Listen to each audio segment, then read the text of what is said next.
Hello and welcome to ZINC New Haven's Wine Wednesday video blog. I'm your host Michael. Today we're going to be talking about sparkling wine. In particular, we're going to be talking about Scharffenberger sparkling wine. It comes to us from Mendocino, California. This is a winery that has been specializing in champagne or sparkling wine for many years, since the early 80s. Not very many places in California can claim that. Obviously there are a few, but Scharffenberger definitely seems to be one of the standouts. This is a Pinot Noir based wine that is 60% Pinot Noir, along with the remainder balance being Chardonnay. Classic blend, fantastic bubbly, from one of the best producers. Pretty widely available, not the least expensive wine that you're going to find, but it definitely represents what I believe to be a really good value, especially when you compare it to wines like Veuve Clicquot or Moet Chandon or some of your other producers from California. They come in at double, triple, quadruple the price of this. So really great value if you're looking for an everyday sparkling wine or just something to take with you to mom's house on Sunday dinner. This is definitely the one to pick. So I'm also going to talk a little bit about, before we taste, about wine glass choices. Obviously everyone probably knows the flute.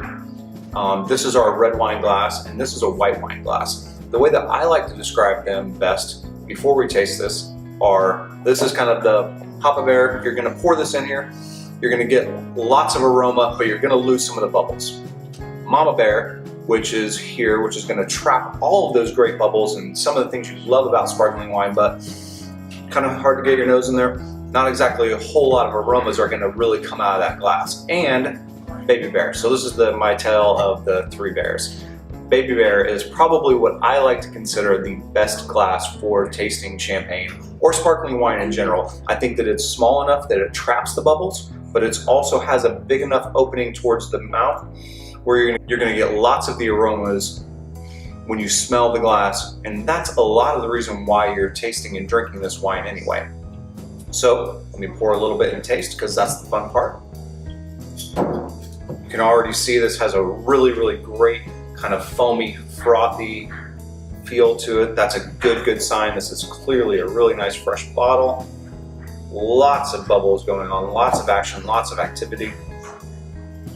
A little bit golden too. I don't know if you can see that, but it definitely has a little bit of that kind of golden quality, which is apparent that there is a little bit of oak aging on this. So a little bit of barrel fermentation, which is a good thing, especially in my opinion on champagne.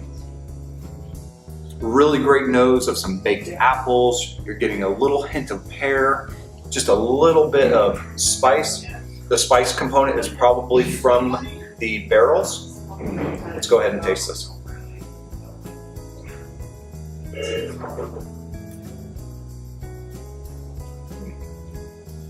Grapefruit, loads of apple, loads of pear, a little hint of minerality, but not a lot. What this wine is about is lots of apple and pear flavors and cream textures. Really fantastically done. Scharffenberger is definitely one of the most iconic producers of sparkling wine or champagne in California. And this is a real true testament to why that legacy has endured so long. Come and try this wine at ZINC New Haven tonight. Thank you. Cheers.